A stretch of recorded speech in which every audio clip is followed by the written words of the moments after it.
자, 여기가 이제 갈릴리고 이렇게 사이가 있고, 이쪽에 이제 예루살렘이 있고, 자, 저기 잘 안 보여가지고, 그래서 여기가 이제 남유다하고 여기가 이제 북이스라엘로 이렇게 갈라지는 거예요.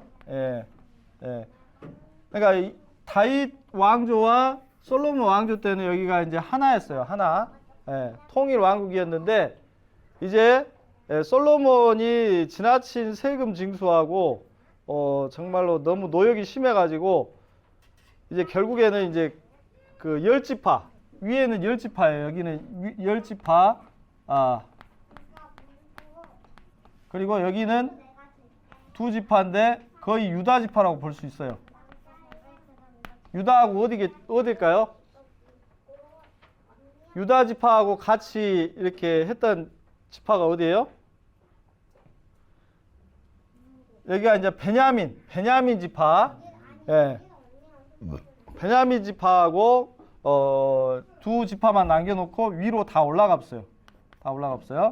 그래서 여러 가지 불만이 많았는데 예를 들어서 그 열왕기상에 보면은 행정구역을 솔로몬이 이렇게 나누잖아요. 솔로몬이 행정구역을 12개로 나누는데 그 안에 행정구역을 나누는 이유가 뭐였냐면은 세금을 징수하기 위해서 나눴거든요. 세금을 징수하기 위해서. 그래서 총독관을 둬가지고 감독관을 둬가지고 이제 세금을 이렇게 다 막 징수하도록 했는데 거기에 나눠진 지파 중에 유다 지파만 없었어요. 유다 지파만. 그러니까 그건 뭘 의미했냐? 유다 지파만 세금을 면제시켰다는 거죠. 그러니까 솔로몬 왕이 그것이 하나의 차별 정책이었는데 잘못된 정책이었죠.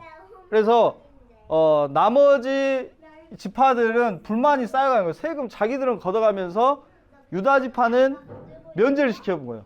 자기 지파라고 해야죠. 솔로몬이. 그래서 그런 부분, 그 다음에 지나친 왕궁하고 또 이렇게 성전 짓는데 20년 동안 노역을 동원시키고, 그래서 그런 것들이 너무나도 힘들어가지고 이제 어떻게 보면은 기존에 여기에서 살고 있는 사람들이 더 이상 이제 남유다하고는 교류하지 말자, 유다하고는 교류하지 말자 해가지고 여기에서 이제 갈라지게 된 거예요. 그래서 솔로몬의 아들 르호보암이 여기가 이제 세겜이거든요. 세겜은 에브라임 지파 땅이에요. 에브라임 지파 땅. 그러니까 이 10지파에서 제일 큰 지파가 에브라임 지파예요. 에브라임. 그래서 옛날에는 세겜이 굉장히 중요한 그 지역이었고, 그 다음에 실로도 여기 있고, 굉장히 중요한 지역이 여기 다 있어요. 에브라임 지파 쪽에. 그런데 그래서 예루살렘에서 왕이 돼도 어디에서 인정을 받아야 되냐? 세겜에서 인정을 받아야 돼요. 세겜에서. 그래서 세겜으로 올라가가지고 거기에서 이제 그 12장에 봐보세요. 12장 1절 봐보세요. 뭐라 되어 있어요? 르호보암이 세겜으로 갔다 했잖아요. 세겜으로. 그래서 세겜에서 왕으로 인정을 받아야 되는 거예요. 세겜에서. 세겜에서. 여기 PPT. 여기 보면 이게 지금 약간 흐릿해갖고 잘 안 보이는데 여기가 세겜이에요. 세겜. 세겜. 그래서 예루살렘이 여기고요. 예루살렘에서 세겜으로 올라가서 세겜에서 이제 왕으로 인정받으려고 했고, 세겜에 있던 여로보암, 그러니까 10지파 대표가 여로보암이었는데 이름이 다 비슷해가지고 좀 여기는 이제 르호보암. 그래서 세겜에서 인정받으려고, 여로보암도 여기에서 이제 잘만 말하면 왕으로 받아들이겠다고 이야기를 했는데, 이제 이 르호보암이 잘못 생각해갖고 젊은 사람들 얘기를 듣고 바로 우리 아버지는 채찍으로 했지만 난 정갈로 하겠다, 막 이런 식으로 더 강화 정책을 펴버려가지고 그때 이제 마음이 완전히 돌아서 버린 거예요. 그래서 이제 남유다하고 북이스라엘이 갈라져 버린 겁니다. 예. 그래서 이제 왕조가 이렇게 시작돼요. 예. 그래서 이 시기로 보면 여기 이제 연도가 나와 있죠. 연도 931년에 분열이 된 거예요. 931년. 931년에. 그러니까 이 이전에는 다윗 왕이 몇 년이에요? 40년. 그다음에 솔로몬 40년. 그다음에 사울 왕도 몇 년이에요? 40년이에요. 다 40년씩 했어요. 다 40년씩. 그러면 세 명 더하면 얼마예요? 예, 120년이죠. 120년 동안은 어떻게 보면은 이제 이렇게 지냈고, 사실상 통일왕국은 80년 동안이었고, 사울왕은 이제 통일왕국이라고 하기는 좀 그렇고 밑에서만 왕이 됐었기 때문에 그랬어요. 그래서 아무튼 뭔 말인지 아시겠습니까? 여기까지는 이해가 되시죠? 질문 있으시면 계속 하세요. 질문 있으면. 자, 그래서 사울 왕도 40년 동안 통치했어요. 그 다음 다윗 왕도 40년, 솔로몬도 40년. 그 다음에 분열이 된 거예요. 931년에. 분열돼가지고 이렇게 분열이 돼가지고 여기는 몇 년이라고 돼 있어요, 지금? 13년에서 14년. 예? 북이스라엘 왕이 19명이라 했죠. 19명. 19명이 북이스라엘 왕이 계속 바뀌어요. 거기는 왕을 세습하지 않았어요. 세습하지 않았다는 것은 대부분 쿠데타를 일으켜갖고 전두환처럼 쿠데타를 일으켜갖고 정권을 뒤엎어버려요. 그런 방식으로 정권이 유지가 됐어요. 북이스라엘은. 북이스라엘은 한 그 핏줄이 쭉 간 것이 아니에요. 다윗의 핏줄로 간 것이 아니에요. 근데 여기만 남유다는 20명의 왕이 한 핏줄로 간 거예요. 한 핏줄로. 근데 오늘 설교에도 얘기했지만은 그 누가 한 명이 이렇게 그 쿠데타를 일으켜버려요? 남유다 쪽에서 한 명이 쿠데타를 일으키는데, 그게 이제 아달랴. 아달랴가 누구라 했어요? 아달랴가 이세벨의 딸이에요. 이세벨의 딸. 이세벨의 딸이 한번 쿠데타 일으켜갖고 6년 동안 통치한 것 외에는 이거 빼고는 이제 어떻게 보면 이게 이제 쭉 가는 건데, 아달랴가 자기가 왕이 되기 위해서 에후가 이 아달랴의 아들이 아하시아가 먼저 왕이었는데, 아하시아를 이 북쪽에 에후라고 하는 군대 장관이 죽여버려요. 아하시아를. 아하시아도 죽이고 이세벨도 죽이고 여기에서 이제 다 죽이는데, 아달랴가 자기가 왕이 되기 위해서 아하시아의 자손들을 다 죽여버려요. 싹. 자기 어떻게 보면 손주들이죠. 손주들도 다 죽여버리고 지가 왕이 돼버려요. 이 여자가 왕이 돼버려요. 그래가지고 6년간 통치했는데, 여기에서 이제 한 명 그 빼돌린 사람이 있었죠. 누구죠? 아하시아의 후손 중에 한 명 빼돌린 사람이 있잖아요. 여호야다라고 하는 제사장이 아하시아의 자손 중에 아들 중에 한 아들을 빼돌려요. 그 사람이 누구냐? 요아스. 요아스를 숨겨서 키워요. 그래서 나중에 아달랴가 죽자 이제 요아스가 왕이 된 거예요. 그래서 이렇게 그 족속이 이렇게 핏줄이 이어지게 돼요. 핏줄이. 그래서 한 번만 아달랴가 북이스라엘 핏줄이죠. 여기는 북이스라엘의 아합과 그 이세벨 사이에서 낳은 딸이 왕이 한 번 된 적이 있어요. 그 외에는 20명이 한 핏줄로 쭉 가는 거예요.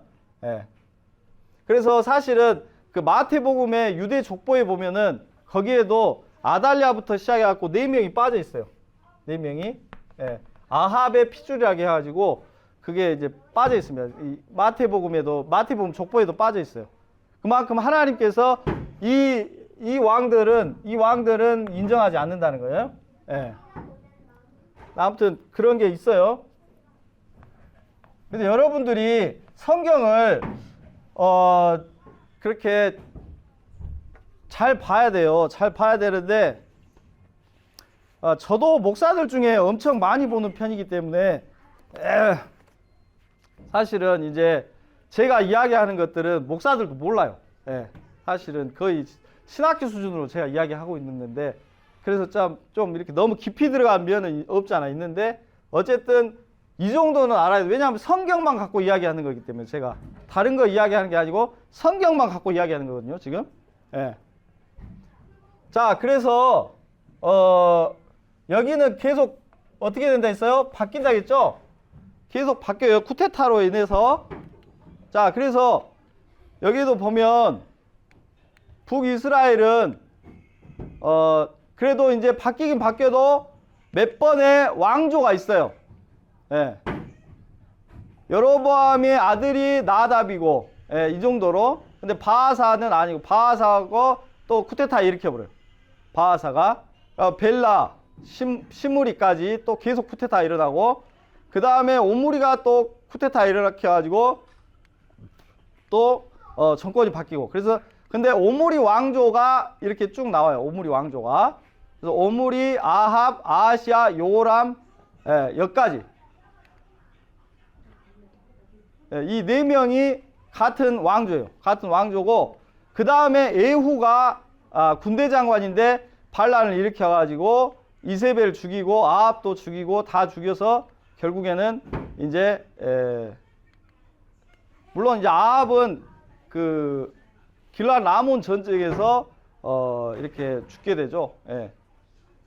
자, 그래서 에후 왕조가 여기 스가랴까지 있고 그 다음에는 계속 쿠데타로 일으켜가지고 이제 가는 거예요. 그래서 결국에는 호세아라고 하는 선지자에서 죽는 겁니다. 끝나는 겁니다. 예. 여호람이 요람인가요? 예, 여호람을 요람이라고도 하기도 해요.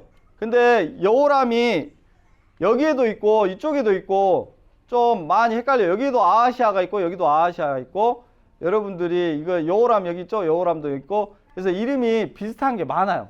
북이스라엘과 남유다. 그래서 이걸 다 여러분들이 알기는 좀 어렵습니다.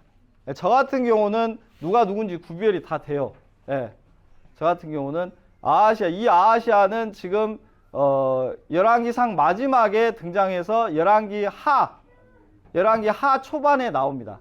그래서 이렇게 발목을 다쳐가지고 그것을 질병을 낫기 위해서 그 점술가들을 부르는 그 사람이 바로 이 아하시아예요. 그래서 결국엔 죽어요. 예. 예. 자, 잠깐만요. 예, 이 아하시아네요. 이 아하시아. 제가 잘못 말했습니다. 이 북이스라엘 아하시아. 예. 그래서 북이스라엘의 아하시아가 이렇게 죽고, 그 다음 이 아하시아는 에후한테 죽어요. 에후하고, 에후한테 죽습니다. 예.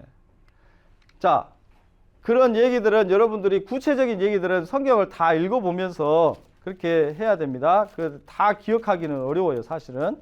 예. 그래서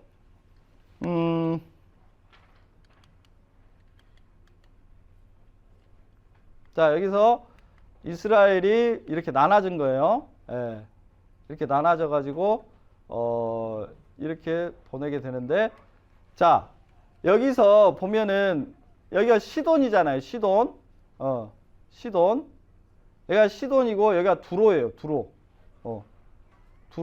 여기가 이제 소위 말해서 페니키아라고 하는 그 큰 나라예요. 무역을 하는 나라. 그래서 여기에 왕이 누구라고 그랬어요? 두로 왕이 바알이라는, 바알을 지극히 섬기는 사람이라고 했죠. 그래서 바알의 딸이 누구라고 그랬어요? 여기 페니키아 여기에 얘 바알의 딸이 누가 있어요? 이세벨이라고 했잖아요. 이세벨. 여기가 이세벨, 여기가 이제 돈이 많은 거예요. 소위 말해서. 여기가 완전히 부자 동네예요. 부자 동네, 시돈 여기가. 여기에서 배를 만들어 가지고 이렇게 항해를 해 가지고 무역을 하는 나라였어요. 여기서 뭘 만들었다 했어요? 바로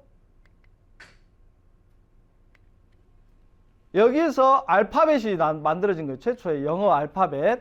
알파벳이 페니키아 사람들이 만드는 거예요. 그래서 여기 사람들이 굉장히 지식 수준도 높고 굉장히 똑똑하고 또 이렇게 재산도 많고 부자였단 말이에요. 그래서 여기 아합이 여기 얘 바알의 딸과 결혼한 거예요. 예. 뭔 말인지 아시겠어요? 예. 결혼해가지고 여기에서 소위 말해서 이제 무역을 이렇게 할 수 있도록 하고 여기 밑으로 쭉 내려가면은 또 여기 에시온 게벨이라는 에시온 게벨이라는 항구가 있잖아요. 그러니까 여러분들이 옛날에도 다 경제가 굉장히 중요했어요. 경제가. 여기 페니키아잖아요. 페니키아. 경제가 굉장히 다 중요했어요. 그래서 여기 밑에 보면 에시온 게벨이라는 항구가 있었는데 솔로몬 시대 때 개발을 한 거예요. 그래서 이쪽으로 여기 있는 물자들을 이렇게 가가지고 이렇게 가서 여기에서 에시온 게벨에서 이쪽으로 가가지고 거기 스바랑 다 배웠죠 우리. 스바 여기가 에시온 게벨이에요. 에시온 게벨. 예. 그래서 아까 여기 보시면 여기가 이제 에시온 게벨인데 여기에서 이렇게 무역을 할 수가 있어요.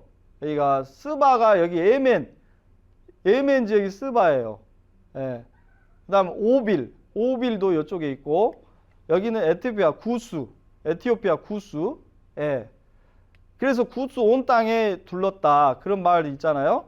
자, 그래서 여기에 있는 그런 물자들을 이쪽으로 수송해 가지고 에시온 게벨에서 이렇게 올라가서 북이스라엘과 또 페니키아하고 연결시킨 거예요. 그러니까 이게 국제무역이 된 거예요. 국제무역이. 예. 뭔 말인지 아시겠죠? 예. 자, 그래서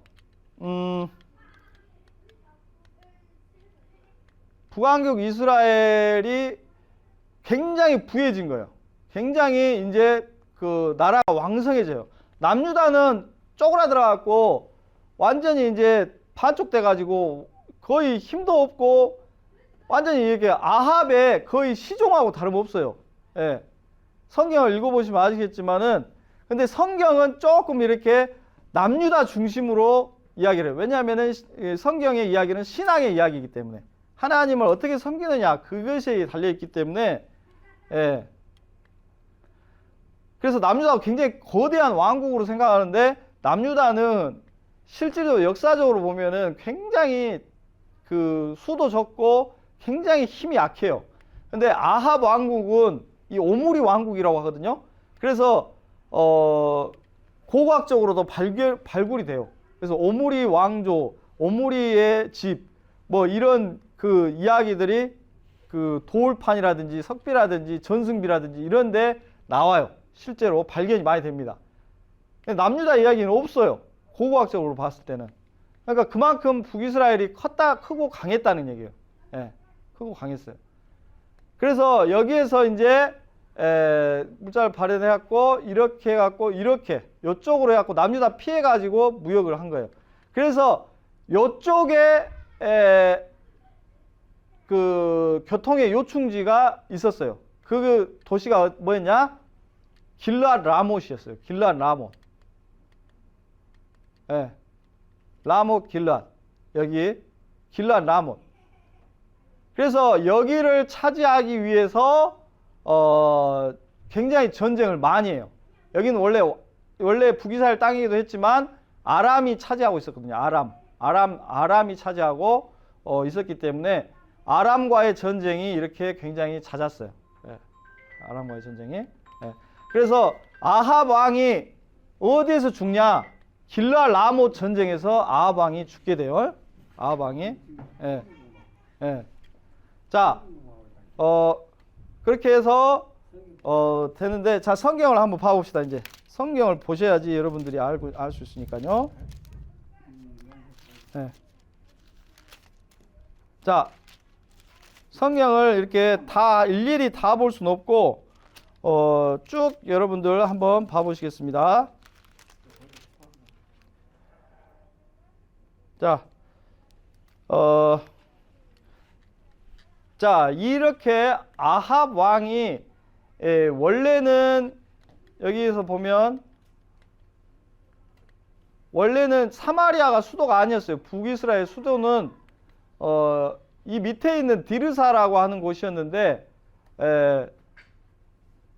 오므리가 이쪽 사마리아로 성읍을 옮겨버려요. 예. 여기로 옮기게 되면 이쪽이 이렇게 산맥이 있거든요. 이쪽이 산맥이 있는데 이쪽으로 옮기게 됨으로 말미암아서 여기가 이스라엘 평야였어요. 이스라엘 평야. 그래서 평야에서 나는 그런 여러 그 경제적인 혜택을 바로바로 흡수할 수 있는 지역이 어디냐? 사마리아였어요. 그래서 사마리아를 세멜이라고 하는 사람에게서 샀다. 그 얘기가 성경에 나와요. 세멜이라고 하는 사람에게 샀다. 그래서 세메르. 그래서 사마리아가 된 거예요. 예. 그 다음에 사마리아뿐만 아니라 여기가 이스라엘 평야였는데 이 이스라엘 땅에다가 아합의 여름 궁전을 짓게 돼요. 그래서 궁전이 두 개예요. 사마리아와 여름 궁전.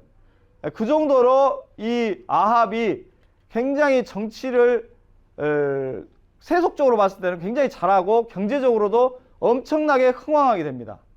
아합 시대에.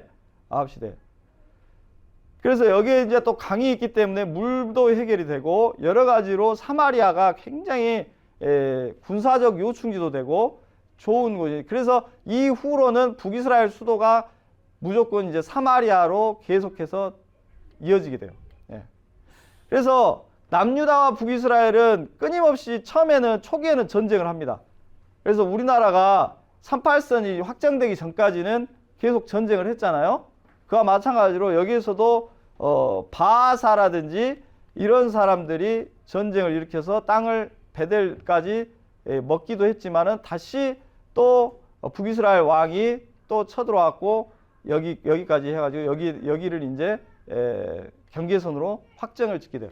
경계선을 확정 짓고 나서는 두 나라가 거의 싸우질 않아요. 북이스라엘과 남유다가 거의 화친하면서 지냅니다.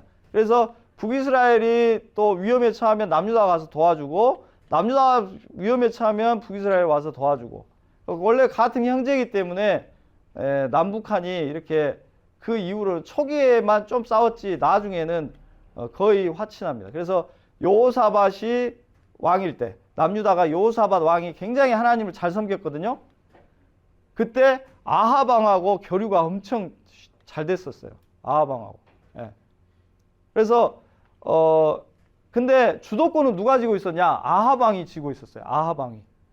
그러니까 거의 여호사밧은 아합 왕의 약간 시종처럼 거의 그 아합 왕이 말하면은 거의 들을 수밖에 없는. 그러니까 굉장히 힘이 약한 나라가 바로 남유다였다는 것. 그것을 여러분들이 알 수 있어요. 그럼에도 불구하고 남유다를 하나님께서 하나님의 그 땅으로 또 그리스도가 나올 땅으로 여기신 것은 하나님을 섬기는 신앙의 땅이었기 때문에 그런 거예요. 신앙의 땅이었기 때문에. 예. 그렇게 해서 이제 이렇게 하고 그 다음에 뭐가 있냐면 이렇게 굉장히 어두운 시절에 누가 나타납니까? 바로 엘리야 선지자가 나타나는 거예요. 엘리야 선지자. 예. 엘리야 선지자. 그래서 우리가 굉장히 암흑 시대에 오히려 선지자들이 더 많이 나타나요. 암흑 시대에. 예. 그래서 엘리야 선지자가 뭘 어떻게 지냈냐? 이거 약간 요약한 건데요. 여기 디셉이라는 곳이 있죠. 이쪽에 디셉 사람 엘리야라고 해요. 디셉 사람 엘리야가 여기에서 등장을 하게 됩니다. 그래서 아합이 이쪽 이스라엘에도 궁전이 있었는데 이스라엘 옆에 나봇의 포도원이 있었는데 그 나봇의 포도원을 강제로 빼앗아 버려요. 근데 아합은 솔직히 빼앗으려는 마음까지는 없었어요. 그 욕심은 있었지만 그래서 궁으로 돌아와서 사마리아로 돌아와서 누구예요? 이세벨에게 말했는데 여기 나봇의 포도원 정말 너무 갖고 싶다. 그러나 이 나봇에게 말했더니 그것은 하나님이 주신 기업은 빼앗길 수 없다는 거예요. 누구한테 팔 수 없다는 거예요. 나봇은 정말 권력 앞에서도 자기의 신앙을 확실하게 지킨 사람이었죠. 그래서 하나님이 주신 기업은 다른 사람에게 팔 수 있는 게 아니에요. 그렇게 말하고 상처받아서 사마리아로 가서 이세벨한테 고자질하니까 이세벨이 당신은 왕이지 않습니까? 언제든지 빼앗을 수 있습니다. 그렇게 말해서 내가 뺏어다 주겠다 해가지고 이세벨이 어떻게 해봅니까? 바로 거짓 증인 2명을 매수해가지고 이 나봇이 결국에는 왕을 모욕했다. 왕을 모욕하고 하나님을 모욕했다라고 사람들 모인 곳에서 거짓 증인 2명이, 증인은 2명이 있으면 되거든요. 거짓 증인 1명만 말하면 효과가 없어요. 2명을 사가지고 2명이 거짓 증인하게 하니까 하나님을 모욕하고 왕을 모욕했다 해가지고 이 나봇을 돌로 쳐 죽여버립니다. 그래서 나봇이 죽어버려요. 그리고서 이세벨이 그 땅을 빼앗아 버려요. 예. 그러니까 이세벨은 굉장히 잔인한 사람이에요. 그래서 그때 이제 엘리야가 일어납니다. 엘리야가 일어나서 그 아합한테 가가지고 당신도 이 피가 흘러가지고 개들이 핥은 것처럼 당신도 바로 이런 죽음을 당할 것입니다. 그 다음에 사대가 멸망할 것입니다. 그런 식으로 저주를 내려버려요. 엘리야가. 그랬더니 벌벌 떠면서 아합이 제 옷을 입고 하나님 앞에 회개를 합니다. 하나님 앞에 회개를. 그래서 그 이야기가 나와요. 어디 나옵니까?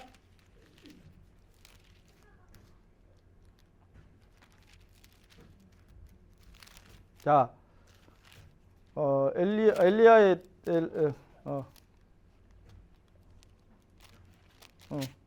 가만히 있어봐.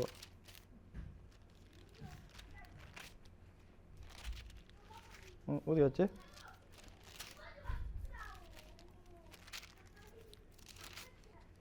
음, 21장에 나오죠.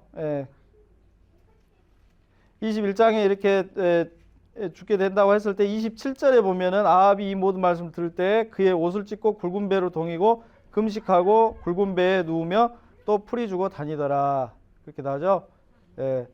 그때 이제 하나님께서 아합이 내 앞에 겸비함을 내가 보느냐, 내가 내 앞에 겸비함으로 내가 재앙을 저의 시대에 내리지 않고 그의 아들 시대에 내리겠다, 그 얘기를 하죠.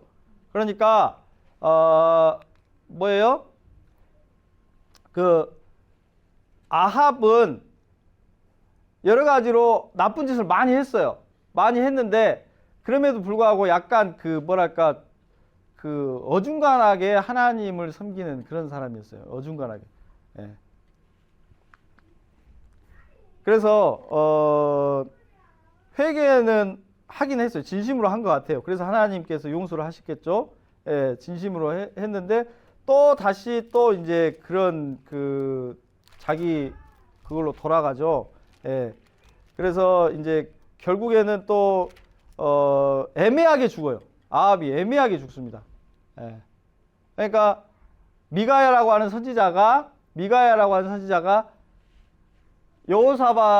여호사밧하고 아합하고 이제 합세해가지고 바로 길르앗 라몰에서 아람 군대하고 싸울 때 많은 선지자들은 나가서 싸워도 됩니다. 하나님께서 허락하셨습니다. 했는데 여호사밧이 아니다. 이 선지자들 말만 듣지 말고 다른 선지자 말도 들어보자 해갖고 미가야라는 선지자를 한 명 있는데 그 사람은 하도 부정적인 얘기를 하니까 아합이 부르지 말자고 했는데 그래도 그 사람 불러달라고 해갖고 그 사람이 이제 와서 이야기를 하니까 이 전쟁에서 아합이 그러니까 누군가 죽을 수 있다. 하나님께서 벌하신다. 그런 얘기를 하니까 이제 아합이 이 잔머리를 굴려가지고 그 왕의 갑옷을 벗어버리죠. 왕의 갑옷 벗어버리고 그것을 바꿔 입게 돼요. 그런데 그렇게 바꿔 입어가지고 결국에는 화살 맞아서 죽어봅니다. 예, 화살 맞아서. 그러니까 어떻게 보면은 마음속 깊은 곳에서는 하나님의 말씀에 대한 두려움이 좀 있어요. 이 아합 왕은 두려움은 있는데 그거를 전쟁을 그렇게 두려운 마음이 있었으면 전쟁을 안 나갔어야죠. 예, 전쟁이 하나님께서 원하시지 않기 때문에 안 나갔어야 되는데 또 전쟁은 나가요. 그러니까 자기가 하고 싶은 일을 하면서 또 하나님을 두려워하는 마음은 또 좀 있어요. 예, 이런 식으로 하다가 결국에는 누가 무심코 화를 당겼다. 그 성경에 보면 나와요. 무심코 화를 당기는데 거기 맞아갖고 결국에는 상체에 피가 흘러서 바다에 고이면서 죽게 됩니다. 그래서 굉장히 애매한 죽음을 당하게 됩니다. 자, 어찌됐건 그 엘리야 선지자에 대해서 여러분들 하고 이제 마치도록 하겠습니다. 그래서 다들 피곤하시니까요. 자, 엘리야 선지자는 여기에서 이제 등장했고, 이쪽 사마리아로 가서 3년 동안 기근이 있을 거라고 아합한테 이야기를 해요. 예, 그래서 아합은 이제 귀뚱이도 안 됐죠. 예. 그리고 나서 여기 위로 시돈으로 가가지고 사르밧이라고 하는 곳에 가서 우리가 잘 아는 사르밧 과부에게 이제 공개를 받았습니다. 그래서 사르밧 과부 여기도 가뭄이 심해가지고 도저히 먹을 것이 없어요. 그냥 그 가루 조금 한 줌 정도 있는데 그 가루로 나를 위해서 떡을 좀 만들어 달라 염치 없는 소리를 엘리야가 하죠. 그럼에도 불구하고 사르밧이 또 선지자가 이야기했으니까 듣고 떡을 만들어서 엘리야를 먼저 갖다 주고 나머지 2개를 만들어서 아들과 함께 먹고 죽으려고 하고 있는데 엘리야가 너의 그 떡반죽 그릇에 떨어지지 않을 것이다. 가루가 떨어지지 않을 것이다. 그 기름이 떨어지지 않을 것이다. 실제로 그렇게 되는 그런 은혜를 입게 됩니다. 예. 그런데 또 누가 죽게 돼요? 그 아들이 죽게 돼요. 예. 그 아들이 사르밧 아들이. 그래서 그 아들을 이제 몸 위에 이렇게 딱 누워서 기도했을 때 그 아들이 살아나는 기적을 경험하게 되죠. 그래서 결국에는 이 사르밧이 하나님의 살아계심을 믿게 되죠. 그러니까 여기가 바알을 섬기는 핵심 지역이죠. 시돈과 이 시돈 지역이었는데 두로 지역이었는데 여기에 사르밧 과부가 회심하게 되는 역사가 일어나게 됩니다. 그래서 여기에서 이제 머물러 있다가 우리가 잘 아는 갈멜산. 그래서 오바댜의 인도를 통해서 다시금 아합을 만나게 되고 아합에게 갈멜산에서 이 바알 선지자 450명과 아세라 선지자 400명을 데리고 와라. 그래서 누가 정말 신인지 한번 대결을 해보자 해가지고 여기 갈멜산에서 모이게 되는 거죠. 그래서 갈멜산에서 이제 그 송아지 2마리를 잡아서 이렇게 벌려놓고 이제 불이 내려와서 그 재물을 태우는 신이 진짜 신이다. 그렇게 이야기를 했을 때 바알 신을 믿는 제사장들이 자기의 몸을 해하면서 몸을 치면서 막 이렇게 춤을 추고 막 이게 하나의 제사 행위였거든요. 그래서 하루 종일 그렇게 해도 아무런 변화가 없어요. 그런데 이 엘리야가 바로 이제 그게 도랑에 물을 가득 채워라. 그렇게 한 다음에 바로 하나님께 기도했을 때 바로 하나님의 불이 그 도랑을 핥으면서 그 재물을 완전히 화재로 받으시는 그러한 역사가 일어나게 됩니다. 그래서 사람들이 정말로 하나님이 살아계시구나 그것을 이제 경험하게 되었습니다. 그래서 여러분들 이렇게 보시면은 여기 용지에도 보면은 이제 나오죠. 18장 21절에 그 말씀이 나옵니다. 18장 21절. 네. 다 같이 한번 읽어보겠습니다. 18장 21절. 자, 시작. 엘리야가 모든 백성에게 가까이 나아가 이르되 너희가 어느 때까지 둘 사이에서 머뭇머뭇하려느냐. 여호와가 만일 하나님이면 그를 따르고 바알이 만일 하나님이면 그를 따를지니라 하니 백성의 말 한마디도 대답하지 아니하는지라. 그래서 37절에 보면 여호와여 내게 응답하소서 내게 응답하소서 이 백성의 주 여호와는 하나님이신 것을 주는 그들의 마음을 되돌이키심을 알게 하옵소서. 라고 기도했을 때 바로 싹 태우게 되고 모든 백성이 보고 엎드려 말하되 여호와 그는 하나님이시로다. 여호와 그는 하나님이시로다. 그렇게 하나님을 인정하게 된 거죠. 그래서 열왕기서에서 중요한 하나의 메시지는 머뭇머뭇하지 말라는 거예요. 머뭇머뭇하는 신앙을 갖지 말라. 차든지 덥든지 하라는 거예요. 예. 그래서 아합이 약간 머뭇머뭇해요. 머뭇머뭇. 바알로 갈까 이렇게 하나님으로 갈까 이런 식으로 약간 그러다가 애매한 죽음 당해요.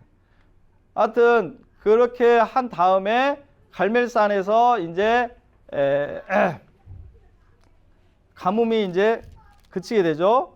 그래서 갈멜산 올라가서 큰 빗소리가 들린다고 하면서 무릎 꿇고 무릎을 사이에 놓고 고개를 사이에 놓고 기도했을 때 바다 쪽에서 작은 구름이 일어나게 되고 일곱 번까지 다시 갔을 때 바로 구름이 일어나서 바로 이제 엄청난 비가 내리게 되죠.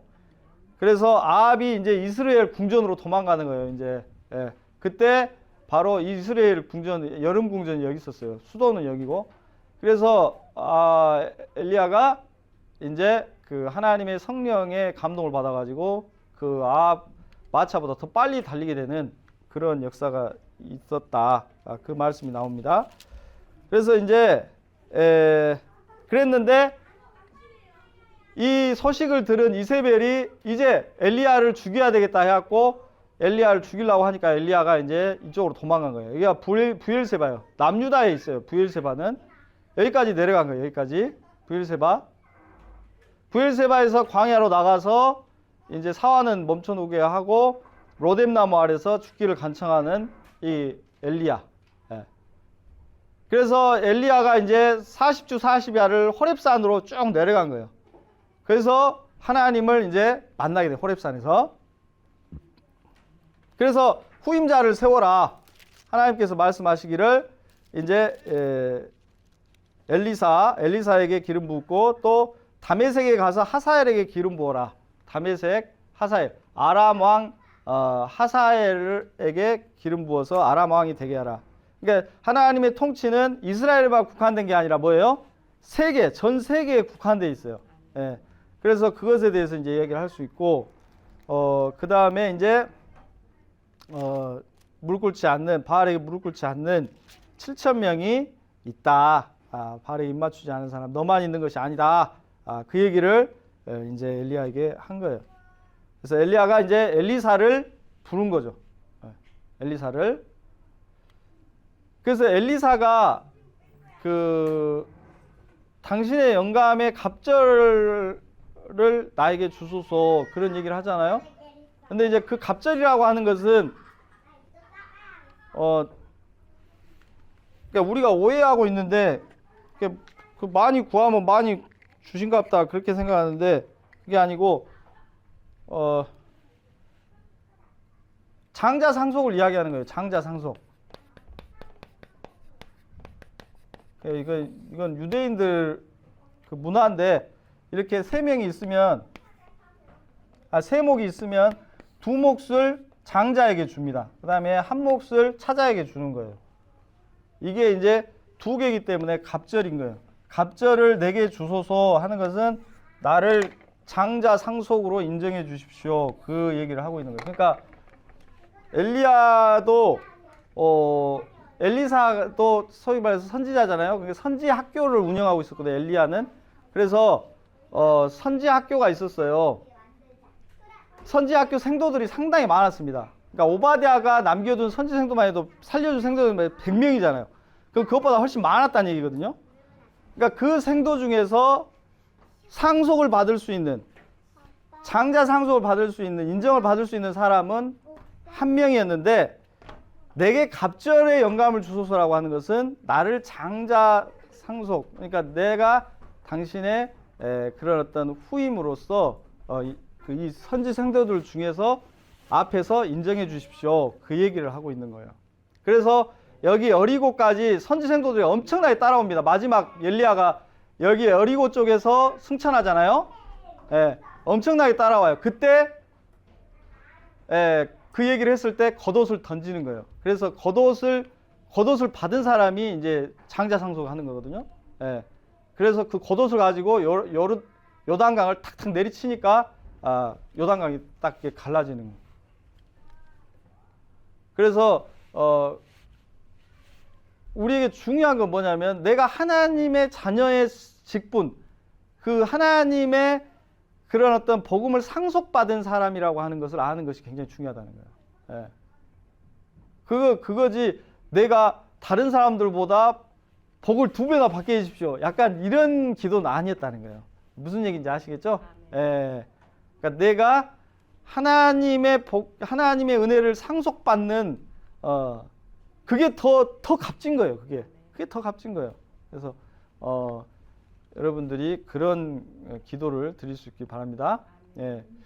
자, 그렇게 하고 이제 내려갔다가 와서 여기 아벨무홀라가 어디냐? 엘리사의 고향이에요. 아벨무홀라 술친이에요. 거기 나와 있을 거예요. 아벨무홀라. 16절에 보면 19장 16절에 보면 아벨무홀라 사밧의 아들 알리사에게 기름을 부어 그렇게 돼 있죠? 그래서 아벨무홀라로 간 거예요. 아벨무홀라로 갔을 때 엘리사는 뭐라고 했으냐? 12겨리로 농사를 짓고 있었던 거예요. 예. 예. 그래서 그때 당시에는 이렇게 선지자들도 다 농사도 짓고 이렇게 한 겁니다. 그래서 있고 그 다음에 아람과 이스라엘의 싸움. 아람 군대가 이제 쳐들어와요. 아람이 여기라겠죠? 아람이 여기입니다. 여기에서 항상 찾아와요. 항상. 근데 아합이 2번 연속 이겨버려요. 2번 연속. 근데 이기면서 이 아람 왕을 처단을 해야 되는데 또 처단하지 않아요. 그러니까 약간 어중간한 행동들을 되게 많이 해요. 예. 하나님께서 처단하라고 했는데 처단 안 해버려요. 또 그래갖고 아람 왕이 이제 나중에 길라 라못이랑 여기랑 다 죽였습니다. 옛날에 우리가 우리 땅이었던 이 길라 라못이라든지 이런 땅들을 이 성들을 당신에게 바치겠습니다. 집에 가서 아버지한테 말해가지고 바치겠습니다. 그렇게 하니까 그 말에 혹딱 속아가지고 아합이 또 이제 보내줘 버려요. 근데 약속을 안 지켜버려요. 약속을 안 지켜가지고 이제 마지막 길라 라못 전투를 이제 나중에 하는 겁니다. 길라 라못 전투를. 그래서 뒤쪽에 가보면 22장. 22장에 가면 이제 길라 라못 전투가 있어요. 22장 1절에 보면 아람과 이스라엘 사이에 전쟁이 없이 3년을 지냈더라. 그 말 있죠? 예. 그거는 뭐냐면 22장 1절에 근데 지금 우리 성경은 어떤 이스라엘 역사를 중심으로 해가지고 이렇게 기록하고 있는데 세계사적으로 보면 이거는 아까 이거 세계사적으로 보면 3년 동안 전쟁이 없었다라고 하는 이야기 속에 뭐가 있냐면 이때 이제 아수르라고 하는 나라가 일어나게 되는 거예요. 아수르라고 하는 나라가. 결국에는 이스라엘은 아수르에 의해서 망하거든요. 722년에. BC 722년에. 근데 이 아수르가 이제 전체를 이렇게 지배하기 시작해요. 니누에를 지배하고. 그래서 이제 이 밑으로 지배하기 위해서 소위 말해서 이런 전쟁을 일으키려고 하는 거예요. 그래서 아수르를 막는 것이 이제 1차적인 숙제인 거예요. 그래서 아람과 이스라엘이 연합작전을 피는 겁니다. 여기 하맛이라고 하는 나라도 있었어요, 여기에. 그래서 하맛과 아람과 이스라엘이 연합을 합니다. 그건 이제 세계사에 보면 나와요. 그래서 이 카르카르라고 하는 지역에서 전쟁을 일으켜요. 근데 여기에서 아합 왕의 비문이 나오거든요. 근데 아합 왕이 엄청난 군사와 마병 2,000대인가? 그 다음에 몇만의 군사를 보냅니다. 그러니까 거의 전쟁을 주도하다시피 해요. 이 아합이. 그러니까 이 아합의 이 이 뭐랄까 전투력이라고 해야 될까요? 국력이라고 하는 것이 이스라엘의 국력이라고 하는 것이 이때 당시에 전 세계적으로 봤을 때 상당했다라는 것을 알 수가 있어요. 예. 그러니까 아합이 하나님을 잘 섬기지 못한 건 있지만 실제로 외교라든지 또는 그 국력이라든지 이런 것은 굉장했던 것 같아요. 그거는 실제 고고학적으로 밝혀졌어요. 그래서 카르카르 전쟁을 했기 때문에 아람과 이스라엘이 전쟁이 없이 화친을 맺은 거예요. 3년 동안. 그래서 그런 이야기가 여기에 숨어 있다는 것을 알 수 있죠. 그러나 여기에서 전쟁에서 또 이겨버려요. 아수르를 막아버려요. 그래갖고 아수르가 그 쇠퇴하게 됩니다. 그래서 아수르가 바벨론에게 망하게 돼요. 이 카르카르 전투가 그래서 굉장히 유명한 전투예요. 카르카르 전쟁에서 물론 완벽하게 아합과 이 아람 연합군이 승리했다고는 볼 수 없지만 어쨌든 밑으로 내려가는 것을 막아버려요. 그래가지고 아수르가 결국엔 망하게 됩니다. 그런데 그러고 나서 이제 평화를 되찾으니까 다시금 예전에 그 약조를 왜 안 지키냐 해가지고 길랄 라못을 우리가 직접 가서 빼앗아겠다. 그 얘기가 이제 나오는 거예요. 3절에 봐보세요. 22장 3절. 이스라엘 왕이 그의 신하들에게 길랄 라못은 본래 우리의 것인 줄을 너희가 알지 못하냐. 우리가 어찌 아람의 왕의 손에서 도로 찾지 아니하고 잠잠히 있으리요 하고. 그래서 여호사밧과 함께 여호사밧은 또 이제 또 등장해요. 여호사밧. 그래서 여호사밧과 함께 이제 그 전쟁에 이제 나아가려고 했던 거죠. 그래서 아까 얘기한 거 많은 이제 선지자들은 이길 거라고 이야기를 했지만은 이 미가야 선지자가 안 된다 했는데 아합이 그대로 전쟁에 나가게 되고 그러나 마음에 이제 거리낌이 있어서 30절에 보면 당신은 왕복을 입으소서 하고 이스라엘 왕이 변장하고 전쟁터로 들어갔다. 그러니까 자기는 이제 변장을 하고 그냥 일반 병으로 변장을 하고 전쟁터에 나가고 이스라엘 왕 아니 유다 왕 여호사밧 왕은 왕복을 입으소서. 그러니까 여호사밧은 왕복조차도 없었는 모양이에요. 그러니까 그 정도로 여호사밧 남유다는 그렇게 영향력이 있는 그 힘으로 봤을 때는 영향력 있는 나라가 아니었어요. 그러나 성경에서만 남유다를 굉장히 지켜 세우고 이 나라를 통해서 하나님의 나라가 이루어진다라고 말씀하고 있는 거예요. 그러니까 아무리 연약하고 경제적으로는 또 약하고 하지만은 그 약한 자들 통해서 하나님이 역사하신다는 것을 우리는 여기서도 알 수 있는 거죠. 그래서 이스라엘 아합 왕은 이제 변장하고 나갔는데 결국에는 이제 아람 군대가 여호사밧을 보고 아합인 줄 알고 죽이려고 했는데 보니까 아니에요. 아합이 아니요. 그래서 안 죽이고 이제 여호사밧은 도망가 버리고 그 다음에 이제 한 사람이 무심코 활을 당겼는데 결국에는 거기에 맞아서 아합이 죽게 되는 그런 일이 이제 벌어지게 되는. 그래서 오늘 여기까지 이제 하고 그다음에 여기 봐보세요. 남유다, 북이스라엘. 그래서 아합 왕이 있어요. 그래서 아합 왕의 아빠가 오므리예요. 오므리인데 오므리가 이제 옛 바알이라고 하는 그 이세벨의 아버지하고 이제 화친을 맺어가지고 페니키아 왕하고 화친을 맺어가지고 이렇게 정략결혼을 시킨 거예요. 아합과 이세벨. 이때부터 문제가 시작되는 거예요. 이제 이때부터.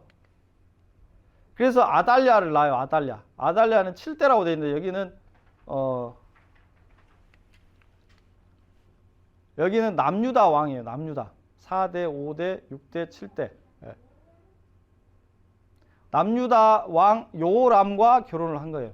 결혼을 해가지고 아하시아를 낳았는데 아하시아를 낳았는데 아하시아를 그 예후라고 하는 그 북이스라엘 아합의 군대 장관이 아하시아를 죽여요. 아하시아를 죽입니다. 아하시아는 또 그때도 이스라엘 궁전에 가 있어요. 또 놀러 간 것 같아요. 아무튼 북이스라엘하고 굉장히 친하게 지냈어요. 그래서 거기 놀고 있다가 그 예후한테 이세벨 죽일 때 이세벨 죽이고 나서 아하시아가 거기 있길래 아하시아를 죽여버려요. 그래서 아하시아 죽고 나니까 아달랴가 자기가 왕이 되기 위해서 아하시아의 아들들 손주들 다 죽여버려요. 싹. 그래서 아달랴가 왕이 됩니다. 근데 그 중에 누구 한 명을 남겨뒀다 있어요? 여호야다라고 하는 그 대제사장이 요아스를 숨겨놓죠. 예. 그래서 요아스가 나중에 커서 다시금 왕이 됩니다. 그 다음에 이렇게 쭉 이어지는 거예요. 예. 이런 것들을 좀 이제 아셔야 돼요. 좀 근데 이제 여러 번 봐야지 알지 몇 번 봐갖고는 잘 몰라요. 예. 잘 모릅니다. 그래서 이제 다음 시간에는 엘리사 이야기와 열왕기 하는 이제 약간 남유다 이야기를 이제 좀 하고 있어요. 남유다. 예. 그래서 남유다가 결국에 북이스라엘은 결국에는 이렇게 가다가 북이스라엘은 이제 망해버려요. 722년에 아수르에게 망해버립니다. 아수르에게. 예. 그리고 나서 이제 남유다 왕국은 한 120년에서 120년 정도 더 유지가 되는 거예요. 예. 종이에 보시면은 북이스라엘은 209년 걸리죠. 예. 근데 남유다는 344년. 그러니까 약 120년 이상 좀 더 유지가 되는 거예요. 예. 그래서 남유다도 바벨론 느부갓네살 왕에 의해서 멸망을 하게 됩니다. 예. 이 정도로 일단은 오늘은 이렇게 하고 질문 있으면 하세요.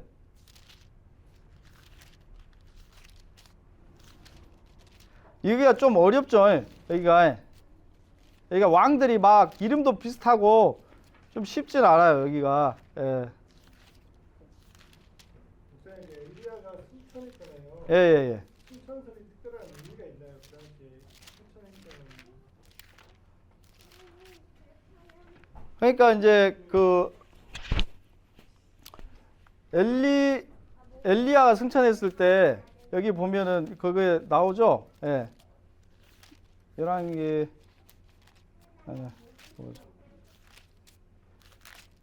그러니까 거기에서 엘리사가 뭐라고 합니까? 그 승천하는 예?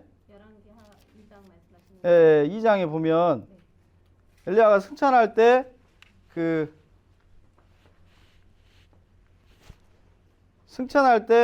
그 갑절이나 내게 주소서 그 얘기는 아까 했고 그 다음에 또 한 가지 얘기하는 것이 이스라엘의 마병이여 이스라엘의 병사여 뭐 그런 얘기를 하죠. 예. 그러니까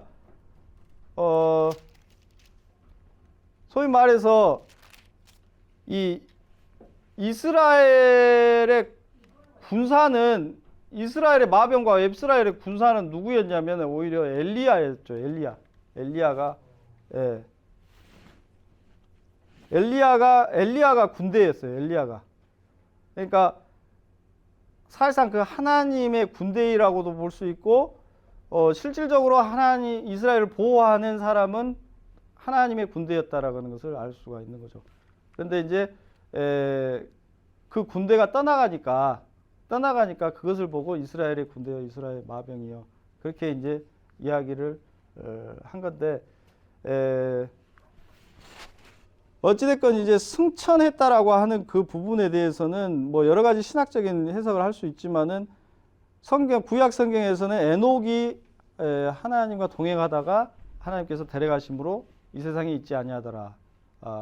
그리고 엘리야도 마찬가지로 하나님과 동행하다가 이제 자기 임무를 마쳤기 때문에 올라갔다고 볼 수가 있을 것 같아요.